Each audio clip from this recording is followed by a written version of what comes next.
Marten, we've been sitting here for about a minute not looking at each other because we wanted to sort of capture our first time seeing each other since you've won your third T100 race and been crowned the world champion. So, mate, well done. What a year.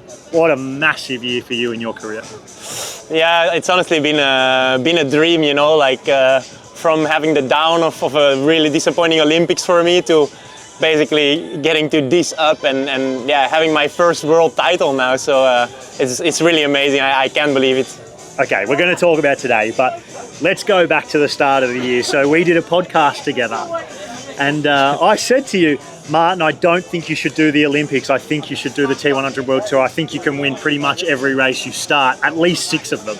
And you're like, oh yeah, maybe. And then Sam Renouf slid into your Instagram DMs after listening to that podcast and said, hey, there's a spot here for you.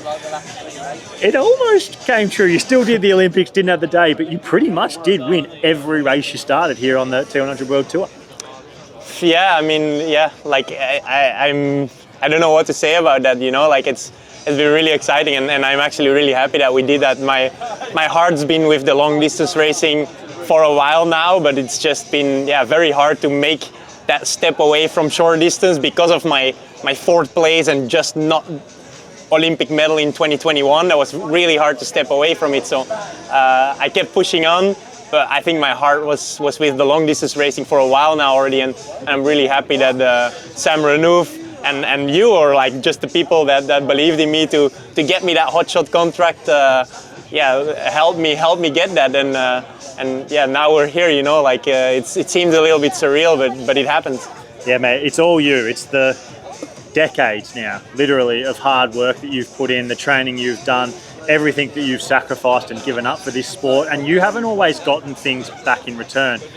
You've been a successful athlete, but you haven't been this level of successful athlete. So it just feels like this is rewards for decades, not just, 6 months. Yeah, I actually said in an interview recently in Belgian media that like short distance was kind of for me as like being a climber in cycling that goes to sprint stages, you know? Yeah. Like I was never the best runner, and like that's always been really tough to win these short distance races.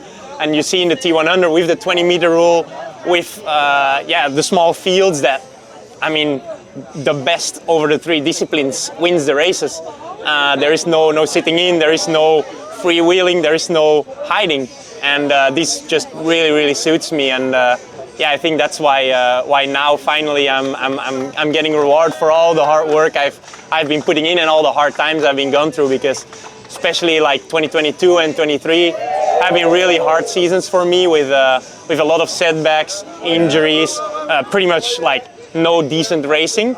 And to come back with a big year like this, I'm super happy, and I hope it sets me up for a bit of a second career in long distance racing, and I hope to be back next year with good T100 races as well. What is it about your training that has made you so good at middle distance triathlon? I actually honestly think just the part that I just love training, you know, like, I mean, yeah, it's my job, but like, there's nothing I'd rather do. Like, there's nothing I'd rather do than rack as many kilometers on the run, on the bike, and probably I've been in training, unless I was injured, one of the most consistent over the last decade. With maybe one of the highest volumes in training, highest intensities in training. Wow. And like I just think that love for the sport is what keeps me going, you know. And if you back it up day after day, year after year, decade after decade almost, that's when you're gonna start seeing results. So I'm happy that it's finally coming out. Talk to me about today.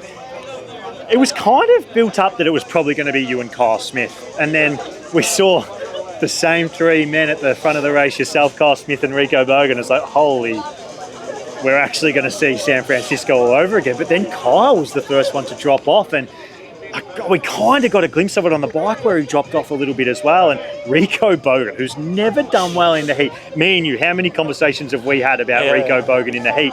Were you shocked that it was him that held on? Just talk to me about the battle out there. Yeah, honestly, I'm super glad for him, because things like that get really in your mind. You know, everyone says you're not good in the heat to Rico. And he probably started believing that. And to turn it around on a day like today, I'm really happy for him because he's a really, really good athlete. And he showed that today. So yeah, that definitely surprised me as well that he could do that, you know. When we started on the run, I was actually very surprised that he was the one that was pushing, you know. And I could feel that Kyle was really suffering. And I saw on the bike he was yo-yoing a little bit as well. So he was probably on the limit as well, and after about 2 laps he went to the front and he actually tried to drop the pace a little bit. That's when I felt, okay, I'm gonna put a first big surge in, and we immediately dropped him basically. And then it was just me and Rico, the new heat boy. So I was very surprised, but it's really awesome to be part of these tight battles, you know. That's what's exciting for the fans, for the sport, but also for us as athletes. That's what keeps you sharp, you know, the competition. I want to know 2 things. 2025, you've said you want to be part of the T100 World Tour. I think given you're the world champion, there's a high chance you might get a contract. What race are you looking forward to racing most next year? And what athlete are you most looking forward to get the chance to have a head-to-head run battle with next year? I mean, everyone. I want to be able to beat everyone. And I think for me, it's a French Riviera that I'm actually really looking forward to. It's kind of close to where I live. I live in the north of Spain now, and like when I was a kid, we always went on holidays to the south of France. So I think they can do really, really nice, exciting courses there as well because it's hilly.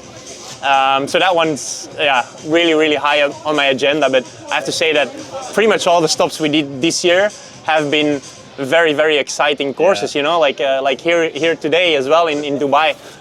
Maybe people expected an out and back highway or something like that, but it was a brutal course. You know, like it was up, hill on the like run up, too. down, like tight corners. Honestly, it makes for such hard racing with the small field, with the 20-meter rule, and I mean, I hope that next year there will be a lot more run battles. But if I can beat anyone, I hope it's maybe Hayden Wilde. He's one of the most interesting prospects. Hayden, race the T100 World Tour. This man wants a piece of you.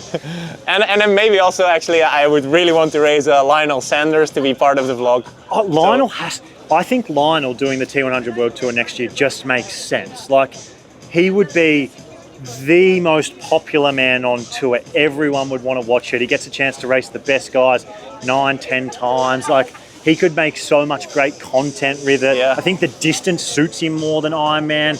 I know Ironman has so much prestige, but Lionel on the World Tour would be so amazing. Yeah, I think this format just suits like racers that have grit, you know, and that's definitely what he has, you know. Who's like, ever been tougher than him? It's just 3.5 hours of pure pain, and that's Lionel, you know. The man can suffer like no other. So like no one, and it would we're gonna have to call him out, no? Like, Lionel, be there next year, man. We want to race you.